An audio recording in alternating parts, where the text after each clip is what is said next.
You know, for the most part, a lot of people think that horror sequels tend to be horrible. But sometimes there's the one exception where it's like, man, this is pretty good. Here are 5 shockingly good horror sequels to come out, considering a lot of horror sequels end up being garbage. First, I have Saw X, which came out last year and was one of my favorite horror films of that year. Before Saw X, there were some stinkers in the franchise, like the revival films where they were trying to do something new, like Spiral and Jigsaw, and those were bad, which was one of the main reasons why I thought Saw X was going to not be good. Another reason is because of the title. I did not like the title. I thought it sounded lazy, and I was like, man, this sounds like it's formulaic as hell. But then I started to hear good things about it and was like, you know what? I'm going to go see it for myself and see if it's actually good. So I went to the theater, I watched it, saw a lot of gruesome violence, and then I left and I was like, that was good. And I think the reason why it was so good is because Jigsaw was finally an actual character to the story past being an important part of the plot, because in the other Saw films, Jigsaw was kind of in the background and wasn't particularly one of the main characters, because he was the main character in this movie. And you actually really got to understand his character more. You really got to sympathize with him and his ideas and morals, in which his ideas and morals are evil and horrible, but we get that level of sympathy as to why he does the things that he does.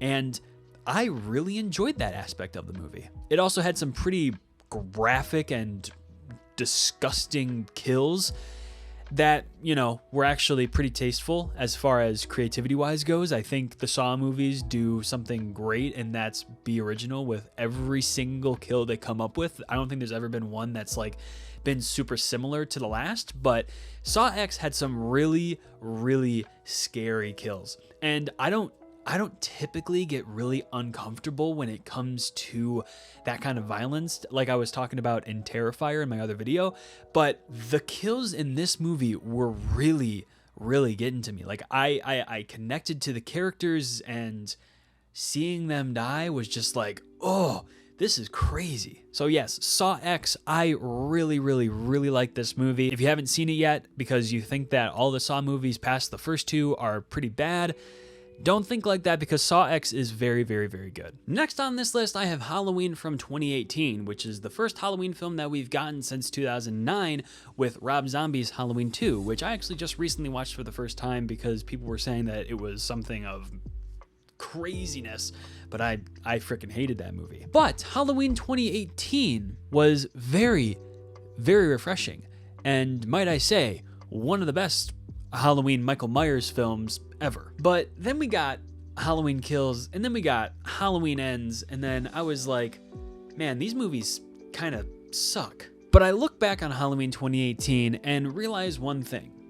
Halloween 2018 is basically the exact same thing as the very first Halloween movie ever made from John Carpenter, which in the grand scheme of things isn't the biggest issue. I think creatively the kills were great. I think the story was far more cohesive than the rest of the films that David Gordon Green decided to make. It felt amazing seeing Michael Myers come back in the way that he did in this movie. He looked badass. He looked scary. I really enjoyed the cinematography of the film. There was one particular scene in which Michael is walking through. It's like a whole one take of him walking into the house and, you know, killing a poor lady. And it's pretty great. I love Halloween 2018. But I don't like the next 2. It really sucks that that's how the Halloween films ended. Because Halloween 2018 is a direct sequel from the very first Halloween film. So it disregards every Halloween film that happens in between that. So directly from the very first one to 40 years later in 2018, that is the next sequel to the very first Halloween film. The Halloween saga is really confusing, but you know, at least we have a complete story now. Next on this list, I have Candyman, which is from 2021, and correct me if I'm wrong, I believe that it is a direct sequel to the 1992 Candyman film, but I might be incorrect and it might connect to the other two films after Candyman 1992.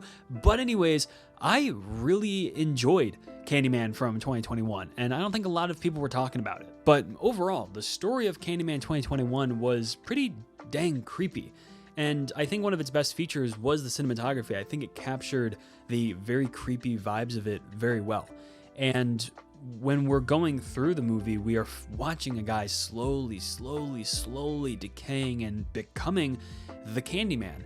And it's pretty daunting and definitely was a surprise as far as sequels go. Next on this list, I have A Quiet Place Day One, which actually came out this year and is the sequel, actually prequel to A Quiet Place that came out in 2018. And this prequel is about the very first day, obviously as the title, Day One, the very first day of the alien attacks. And when I finished the movie, I thought to myself, did we really need this movie? Because A Quiet Place Part 2 does a really good job at giving us the vibe as to what Day One was like. It was shocking, it was surprising, it was scary. I mean, I think it did a fantastic job representing the feeling that the people were feeling being overrun by these alien creatures. And I think A Quiet Place Part 2 does a better job in that aspect. And we didn't really need a full story based around that idea. But on the other hand, I think it was an interesting decision to decide that we wanted to follow two characters through this changing world. And I think by the end of the film, it was actually pretty beautiful and a really good addition to the Quiet Place universe. Basically, the movie follows two characters in which they're on their own path of trying to survive. One just wants a slice of pizza, and the other wants to try and stay alive. So they work together to get to an area in which a big ship is taking a bunch of people to safety, but she is also on a mission to get pizza. And, you know, throughout the whole entire movie, it was like, this is kind of like a pizza ad. But it genuinely was beautiful and really made me think about what it would genuinely be like on the very first day of these attacks. It was emotional, it was moving, and I think it has one of the best endings of a film from this year. I am going to spoil the ending because it's been out for a little bit, but if you don't want to get spoiled, just skip a couple seconds past this. But the ending of the movie is so good. It's when she listens to music, she unplugs her headphones from the stereo, and then boom, drops down one of the aliens, and then it cuts. It was a really powerful ending. I really like A Quiet Place Day One, so that's on this list. I sometimes argue this being better than the original. I know people are gonna give me a lot of hate for that, but I love Dr. Sleep. Dr. Sleep was a hidden sequel to the classic film The Shining, and when I say hidden sequel, I mean that because the movie didn't market itself as being the sequel to The Shining, and it is, but it also isn't.